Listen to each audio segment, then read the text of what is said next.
I offer my deepest condolences to everyone who's lost a loved one. Fathers and mothers, brothers and sisters, sons and daughters, and the many grandparents who've been taken. Την ώρα που η χώρα του λιώνει από την πανδημία, ο Μπόρις Τζόνσον προχωρά σε μια θαραλέα δήλωση. As Prime Minister, I take full responsibility for everything that the government has done. Ο Μπόρις Τζόνσον όμως δεν είναι ο μοναδικός Ευρωπαίος ηγέτης που παραδέχεται καθυστερήσεις και ελλείψεις στον χειρισμό της πανδημίας. Η Γερμανία μέτρησε σχεδόν 1.000 νεκρούς μέσα σε μία ημέρα και η Άγγελα Μέρκελ κάνει τον δικό της απολογισμό. Aber die Dinge, die wir in Deutschland gesehen haben, die Schnelligkeit unseres Handelns lässt sehr zu wünschen übrig.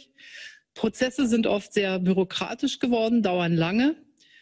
Und wir haben da also nachzuarbeiten. Σε αυτό το πλαίσιο η Γερμανία σκέφτεται ακόμα πιο σκληρά μέτρα, όπως για παράδειγμα τη μείωση της αεροπορικής κυκλοφορίας προς τη Γερμανία σχεδόν στο 0. Σε ανάλογη κίνηση προχωρά το Βέλγιο, ενώ και ο Γάλλος πρόεδρος Εμμανουέλ Μακρόν δεν αποκλείεται να ανακοινώσει αύριο πιο σκληρά μέτρα για την αντιμετώπιση της πανδημίας. Les sociétés se transforment avec l'expérience qu'on est en train de vivre. Et je crois qu'on a quelques leçons à retenir de ce qu'on vit tous ensemble depuis un peu plus d'un an. Et qui va encore durer, on le sait, pendant des mois.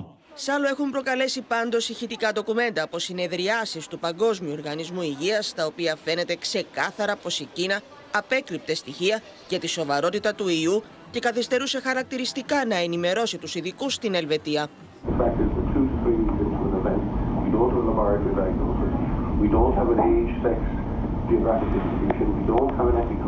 Εδώ και 2 εβδομάδες, ειδικό κλιμάκιο του Παγκόσμιου Οργανισμού Υγείας βρίσκεται στην Κίνα και διεξάγει επιτόπου έρευνα για την προέλευση του ιού.